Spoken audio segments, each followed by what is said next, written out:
का महीना शुरू हो हिरण्यकश्यप का नाम का एक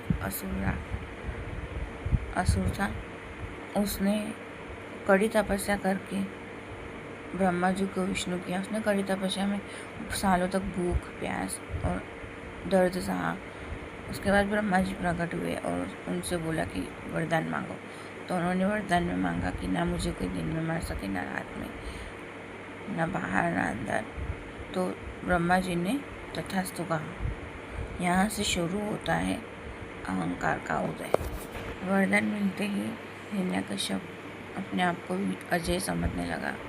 उसे लगा कि अब उसे कोई नहीं हरा सकता। वो अपने आप को भगवान समझने लगा।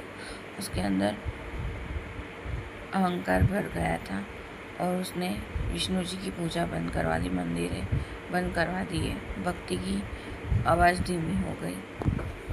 एक जगह थी जहाँ विष्णु का नाम अभी भी गूंजता था और वो था उसका खुद का महल, उसका बेटा प्रहलाद। कभी भी पूछा जाता कि सबसे महान कौन, तो वो कहता भगवान विष्णु। हिरण्यकश्यप ने प्रहलाद को समझाया, फिर धमकाया, फिर दंड दिया, उसे जहर दिया गया, हाथी के पैरों तले कुचलने की कोशिश की गई, पहाड़ से गिराया गया, लेकिन हर बार प्रहलाद बच गया क्योंकि उसकी भक्ति सच्ची थी। हिरण्यकश्यप की एक बहन थी, उसका नाम था होलिका। होलिका को वरदान मिला था कि उसे अग्नि नहीं जला सकती। इसलिए अहंकार में आकर हिरण्यकश्यप ने सोचा कि अगर प्रहलाद को अग्नि में बिठाया जाए तो उसकी भक्ति का अंत हो जाएगा। चेता सजाई गई, चारों प्रजा खड़ी थी और सन्नाटा छा गया था कि अब क्या।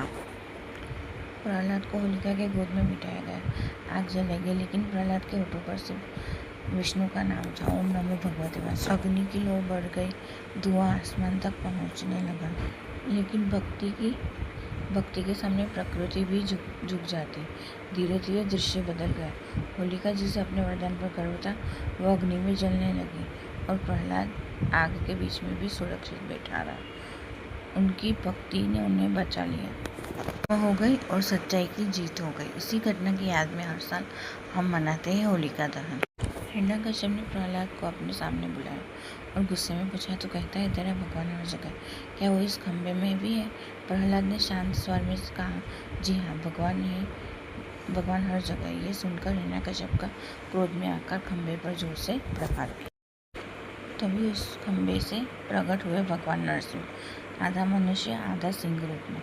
समय था संध्या का, ना दिन ना रात। स्थान था दहलीज, ना अंदर ना बाहर। भगवान नरसिंह ने हिरण्यकश्यप को अपनी गोद में उठाकर अपने नाखून से उसका वध किया। इस तरह उसका वरदान भी टूट गया।